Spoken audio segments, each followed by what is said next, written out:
વિસ્તાર જેટલા બી અમારા પૂરા વાઇટલ ઇન્સ્ટોલેશન્સ છે જો સુરતમાં નામ આપણે શેર નહીં કરી શકીએ, પરંતુ આપને ખબર છે કે ઘણી બધી અમારી ઇન્ડસ્ટ્રીઝ દરિયાકાંઠે આવે છે. ત્યાં પૂરી અમે મરીન પોલીસથી લઈને સમગ્ર જો બીજી પોલીસને જ્યાં જ્યાં જરૂરત છે ત્યાં અમે લોકો પૂરી વ્યવસ્થા કરી છે. સાથોસાથ આ બધા ઇન્ડસ્ટ્રીઝ જેટલા છે એના બી એક ઇન્ટરનલ સિક્યુરિટીના સિસ્ટમ હોય છે.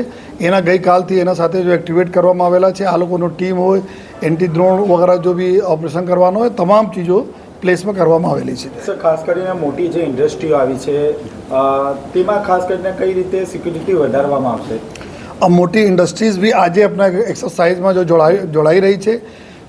મહાનગરપાલિકા સુરત મહાનગરપાલિકાના જો સાયરનની વ્યવસ્થા છે જો 51 જગ્યા પર, એના સિવાય તમામ એવી ઇન્ડસ્ટ્રીઝ પાસે બી સાયરનની વ્યવસ્થા છે. આ લોકોને બી જો અધિકારીઓની ટીમ તમામ આપણા ડિપ્ટી મ્યુનિસિપલ કમિશનર, પ્રાંતશ્રી અને ડીસીપીસ આ બધાની મિટિંગો આ બધી ઇન્ડસ્ટ્રી સાથે થઈ છે, અત્યારે પણ થઈ રહી છે, જેમાં આ લોકો બી સાયરન વગાડે અને આ એક્સરસાઇઝમાં જોડાય. અને એના પાસે બી જો કરીબ સેંકડોની સંખ્યામાં સિક્યુરિટી માણસો હોય છે, એક્સ આર્મી મેન હોય છે, એક્સ પોલીસ મેન હોય છે, આ લોકોને બી એક્ટિવેટ કરવામાં આવે છે એના સિક્યુરિટી માટે. આજે સાંજે 4 વાગ્યાથી 8 વાગ્યા સુધી તક જો મોકડ્રીલના આયોજન ઓપરેશન અભ્યાસ ના નેજા હેઠળ કરવામાં આવી રહ્યા છે, જેમાં સુરત શહેર અને સુરત જિલ્લામાં અલગ અલગ જગ્યાઓ નક્કી કરવામાં આવેલા છે. જેમાં સુરત શહેરમાં આપણા પીપલોદ પાસે આવનાર જો ઇન્ટરનેશનલ બિઝનેસ સેન્ટર એક અમારા ટાર્ગેટ તરીકે લીધા છે, અને બીજા છે એનટીપીસી અને ત્રીજા છે આપણા કલર ટેક્સ ફેક્ટરી જો સચિનમાં.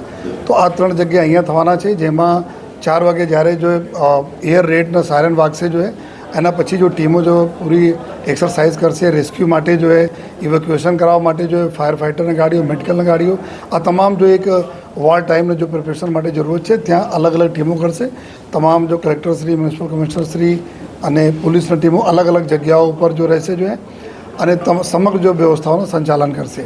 એના પછી જો સાંજે 7:30થી 8 તક અડધો કલાક માટે બ્લેકઆઉટના એક એક્સરસાઇઝ થવાની છે, જેના માટે જો સમગ્ર જો અમે નાગરિકોને રિક્વેસ્ટ કરીએ છીએ કે આપ એમાં વોલન્ટરીલી જોડાઓ અને સંપૂર્ણપણે જો લાઇટો બંધ રાખો. ફરીથી આપસે રિક્વેસ્ટ કરું તો ફક્ત ટ્યુબ લાઇટ અને બલ્બો બંધ કરવાના છે. ફ્રીજ હોય, એસી હોય, આપના જો ઇલેક્ટ્રોનિક ગેજેટરી હોય, અંદર લિફ્ટ હોય, આ પ્રકારના કોઈ ચીજો જો પમ્પિંગ સેટ વગેરે આ બધા નહીં બંધ કરવો જોઈએ. ફક્ત લાઇટો અંધારા રહે આ પ્રકારના જો બલ્બ અને ટ્યુબ લાઇટ આપ બંધ કરવો જોઈએ. કોર્પોરેશનની પૂરી ટીમ જો રોડ રસ્તાઓ પર જો સ્ટ્રીટ લાઇટો આવે છે ત્યાં જવાબદારી સંભાળશે. DGVCL અને ટોરન્ટના જ્યાં જવાબદારી છે ત્યાં આ લોકો કરશે જોઈએ. અને સમગ્ર ટીમો ફિલ્ડ ઉપર રહેવાના છે. આ સમય દરમિયાન જો અમે ટ્રાફિક સિગ્નલો પણ બંધ રહેશે જોઈએ અને જો મેન્યુઅલી ટ્રાફિકના સંચાલન કરવામાં આવશે. મારી એક જ રિક્વેસ્ટ છે કે જેટલા શક બને એટલા આ સમય દરમિયાન આપ બહાર નીકળવાના ટાળો જોઈએ. આપ આ જો એક્સરસાઇઝ છે એમાં સહયોગ આપો જોઈએ. જે જરૂરત હોય ત્યારે આપ બહાર રોડ ઉપર આવો, અધરવાઇઝ જોઈએ આ અડધો કલાક માટે જો રોડ ઉપર આવવાના આપ ટાળો, એ બધા સે આપણે રિક્વેસ્ટ કરીએ છીએ. અને સાથોસાથ કોઈ પણ પ્રકારના અફવા હોય, કોઈ પણ પ્રકારના કોઈ ખોટી વાતો ફેલાવે એના ઉપર કોઈ બિલકુલ આપણે ધ્યાન આપો નહીં. સમગ્ર જો પોલીસ અને પ્રશાસનની ટીમો પૂરા રોડ ઉપર બધી જગ્યાએ રવાના છે. સ્ટેશન રહેશે જોઈએ, ભલે અમારી ગાડીઓની લાઇટ બંધ રહેશે, લેકિન અમે લોકો પૂરા સુવિધાઓ સાથે જો ટોર્ચ વગેરે લઈને અમે લોકો હાજર રહેવાના છીએ જોઈએ. તો બધાને રિક્વેસ્ટ છે કે આ બહુ અગત્યનો એક્સરસાઇઝ છે, બધા લોકો દિલથી જોડાઓ એવી બધા છે અમારો સુરત જો પ્રશાસન છે આ બધાને રિક્વેસ્ટ કરે. માનનીય મેયર શ્રી દક્ષેશભાઈ માવાણી, જેમ કે સરકાર દ્વારા જે પૂર્વ નિર્દેશિત જે યોજના બનાવવામાં આવી છે તે મુજબ આજે સાંજે 4 વાગે સાયરન વાગશે. એ સાયરન 2 મિનિટ માટે વાગશે. તેવી જ રીતે સાંજે 7:30થી 8 એ દરમિયાનમાં સંપૂર્ણ બ્લેકઆઉટની યોજના બનાવવામાં આવી છે.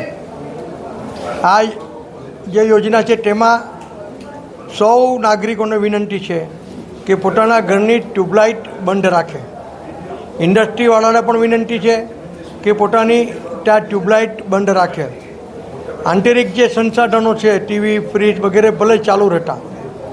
પ્રજાને વિનંતી છે કે શક્ય હોય ત્યાં સુધી જો જરૂરત નહીં હોય તો 7:30થી 8 દરમિયાનમાં ઘરની બહાર નહીં નીકળે.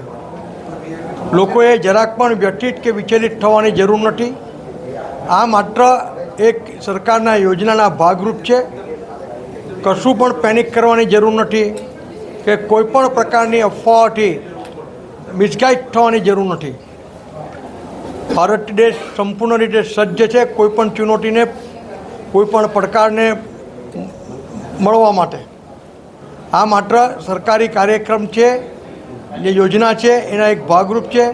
એટલે સૌ નાગરિકોને મારી વિનંતી છે કે જ્યારે સાયરન વાગે ત્યારે અને સાંજ રાત્રે બ્રેકઆઉટ હોય 7:30 થી 8 તે દરમિયાનમાં કોઈ પણ પ્રકારનું પેનિક કરવું નહીં અને કોઈ પણ પ્રકારની અફવાઓથી મિસગાઈડ થવું નહીં.